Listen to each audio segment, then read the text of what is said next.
योगी आदित्यनाथ और केशव प्रसाद मौर्य की अदावत का अंत कैसे हुआ और योगी ने केशव मौर्य के सामने दिल्ली नेतृत्व को ऐसे कौन कौन से पॉइंट गिनाए जिसके बाद प्रधानमंत्री नरेंद्र मोदी और गृह मंत्री अमित शाह इस नतीजे पर पहुंचे कि यूपी की कमान योगी के हाथों में होनी चाहिए। ये कहानी बहुत दिलचस्प है दोस्तों। अगले कुछ मिनट में ये तस्वीर साफ करने की कोशिश करेंगे कि आखिर केशव के हार जाने के पीछे सबसे बड़ी वजह क्या रही। दोनों नेताओं का फर्क आप इससे समझिए कि योगी अपने काम में भरोसा रखते हैं और केशव अपनी बात में भरोसा रखते हैं, और यही बात दिल्ली आला कमान के सामने भारी पड़ गई। योगी आदित्यनाथ नीति आयोग की बैठक में शामिल हुए। उनके साथ सभी बीजेपी शासित राज्यों के मुख्यमंत्री गए थे, लेकिन मुख्यमंत्रियों के साथ साथ नीति आयोग के अधिकारियों और खुद प्रधानमंत्री नरेंद्र मोदी की पूरी नजर यूपी पर थी।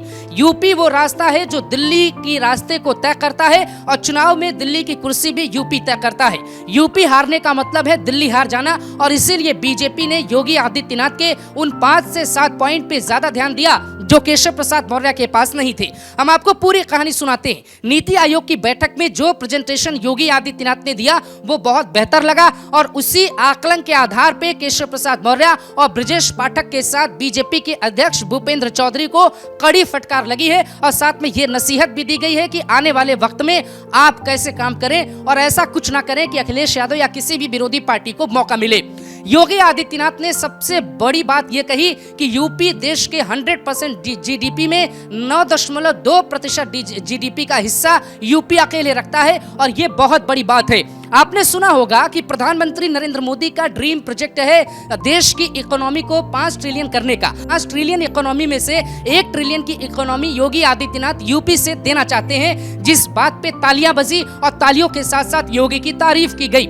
योगी ने दूसरा मुद्दा रखा जिसपे सभी बाकी राज्यों के मुख्यमंत्रियों की नजर बनी रही और केशव देखते रह गए। योगी आदित्यनाथ ने अपना प्लान बताया कि यूपी जैसे बड़े राज्य में जो एक बीमारू राज्य हुआ करता था उसको कैसे हमने क्राइम से अलग किया, उसकी इमेज को कैसे बदला, और अब यूपी में जो आदतन अपराधी होते हैं वो जेलों से बाहर नहीं हैं, वो अलग अलग जेलों में बंद हैं। जो अपराध बचा हुआ है 2027 से पहले उसे भी साफ करने का वादा योगी आदित्यनाथ ने दिल्ली हाईकमान के सामने रख दिया है। इसके अलावा योगी ने एक और बड़े प्रोजेक्ट का जिक्र नीति आयोग की बैठक में किया, और वो प्रोजेक्ट है महाकुंभ का आयोजन।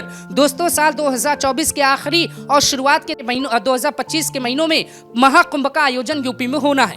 करोड़ों की संख्या में लोग आएंगे, उसकी तैयारियों का खाका भी योगी आदित्यनाथ ने नीति आयोग की बैठक में रखा, और ये सब देख के केशव प्रसाद मौर्य ये सोचते रह गए कि काश हमने भी कोई काम किया होता। आगे बढ़ते हैं। योगी आदित्यनाथ ने और भी कई सपने और नीति आयोग के सामने बीजेपी को दिखाए या अपना किया हुआ काम पूरा भी गिनाया, जिसकी वजह से यूपी में बेहतर बदलाव आया।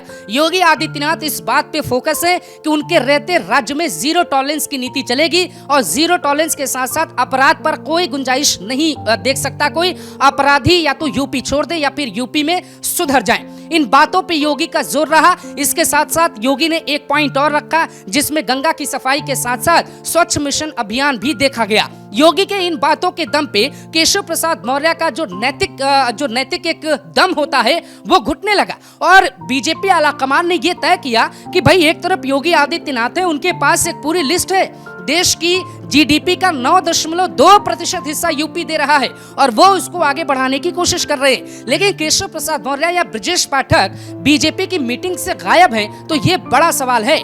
पर राजनीतिक पंडित इस बात की तरफ इशारा करते हैं कि बीजेपी एक अनुशासित पार्टी है और बीजेपी सब कुछ बर्दाश्त कर लेती है, लेकिन पार्टी का अनुशासन तोड़ने पे सजा उसी को दी जाती है जो पार्टी में अनुशासन तोड़ता है।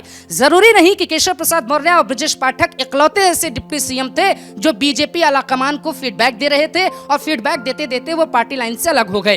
राजस्थान में दोस्तों हाल ही में सरकार बनी है और वहां एक महिला को डिप्टी सीएम बनाया गया है। दिया कुमारी वहां की डिप्टी सीएम है, लेकिन खबर वहां भी ऐसी है कि वो भी मुख्यमंत्री की किसी बैठक में नहीं जाती, और वो भी इसी तरीके से केशव प्रसाद मौर्य की तरह मुख्यमंत्री की कुर्सी की तरफ देख रही हैं। तो केशव प्रसाद मौर्य हो या फिर दिया कुमारी हो या फिर कोई XYZ हो, उन सभी को यह संदेश पार्टी ने दिया है कि जो पार्टी की लाइन है उस लाइन पे चलना होगा। योगी आदित्यनाथ को दिल्ली की मीटिंग में कई नई चुनौतियों के लिए तैयार किया गया, और खुद प्रधानमंत्री नरेंद्र मोदी ने उन्हें कई टास्क दिए हैं। आप देखेंगे कि यूपी में आने वाले दिनों में लव जिहाद पे एक बहुत बड़ा कानून आ रहा है, उम्र कैद की सजा हो सकती है। इसके साथ साथ यूपी पहला राज्य बनेगा जो जनसंख्या कानून नियंत्रण को लेकर कोई बड़ा कदम उठाने जा रहा है। यूपी पहला राज्य बनेगा जो नाम छिपाने और दुकानों पे गलत नाम लिखने वालों को उम्र कैद या कड़ी सजा की तरफ आगे बढ़ेगा। अध्यादेश लाने की योगी की तैयारी है। योगी आदित्यनाथ को यह जिम्मेदारी मिली है कि आप बीजेपी की लाइन को कैसे तैयार करते हैं। योगी को यह भी जिम्मेदारी मिली है कि आने वाले उपचुनावों के साथ यूपी विधानसभा 2027 के चुनाव में पार्टी का जो नैरेटिव है वो योगी को ही गढ़ना है। प्रधानमंत्री नरेंद्र मोदी, अमित शाह और राजनाथ सिंह ने योगी आदित्यनाथ को यह भी जिम्मेदारी दी है कि कैसे किसानों की आय को हम बढ़ा सकते हैं, कैसे आम इंसानों के पर कैपिटा इनकम को डबल कर सकते हैं या डबल करने के रास्ते पे चल सकते हैं। योगी ने नीति आयोग के सामने पर कैपिटा इनकम का भी सवाल उठाया था और उन्होंने कहा था कि यूपी उस तरफ बढ़ने की तरफ आगे बढ़ चला है और जल्द ही यूपी में पर कैपिटा इनकम बेहतर हो जाएगा।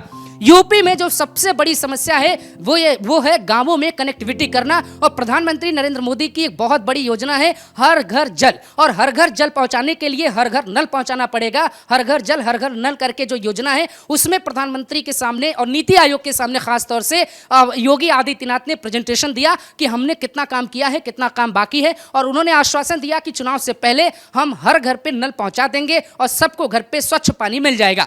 योगी आदित्यनाथ के प्रेजेंटेशन में काम बोल रहा था। केशव प्रसाद मौर्य गुबार लेकर बैठे थे कि कोई उनसे पूछे कि वो कितने नाराज हैं तो वो पार्टी को बता पाए। यही कारण है और यही वो पॉइंट है जिसमें केशव प्रसाद मौर्य पीछे हो गए और योगी के नंबर बढ़ गए। आप अगर कुछ तस्वीरों को ध्यान से देखिए, योगी जब तक दिल्ली में थे तब तक यूपी में कुछ चीजें शांत आपको दिखाई दे रही थी, लेकिन जैसे ही दिल्ली से योगी वापस लौटे सदन के भीतर उनको देखकर नेताओं का नजरिया बदल गया।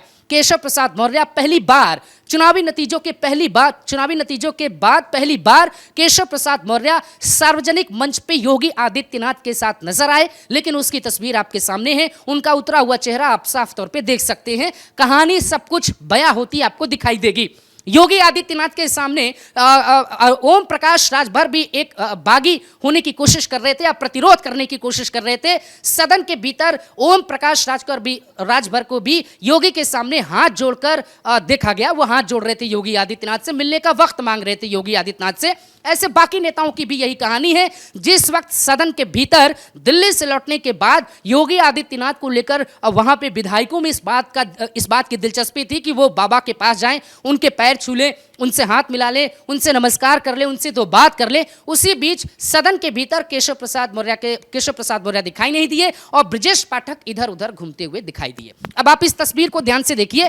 केशव प्रसाद मौर्य आपको इस फ्रेम में दिखाई नहीं दे रहे होंगे और ब्रजेश पाठक से कोई मिलना नहीं चाहता, उनकी तरफ किसी का ध्यान नहीं है। विपक्ष के विधायक हो या फिर पक्ष के, हर कोई योगी आदित्यनाथ से मिलना चाहता था, बात करना चाहता था। यहां तक कि शिवपाल यादव भी योगी से बात करना चाहते थे। दोस्तों, तो कहानी इस निष्कर्ष पे पहुंची है कि दिल्ली ने पूरा कंट्रोल दिया है योगी को काम करने के लिए, और यह भी कहा गया है कि योगी जी आप जो है डिप्टी सीएम केशव प्रसाद मौर्य की जो क्षेत्र की जो सीट है कौशाम्बी और प्रयागराज मंडल जो बीजेपी का जनाधार कम हुआ है, आप उसे उठाएं। इसीलिए योगी आदित्यनाथ ने सदन में कौशाम्बी के नेताओं को ज्यादा वक्त दिया जो समाजवादी पार्टी से आते हैं, उन्हें बात करते देखा गया। तो साफ तौर पे कमान योगी के पास है, संगठन की कमान भी योगी के पास आ गई है, चुनावी परिणामों की कमान भी योगी के पास आ गई है, क्योंकि ये बीजेपी खुद को बदलते देखना चाहती है और उसका नेतृत्व योगी को करने की जिम्मेदारी मिल गई।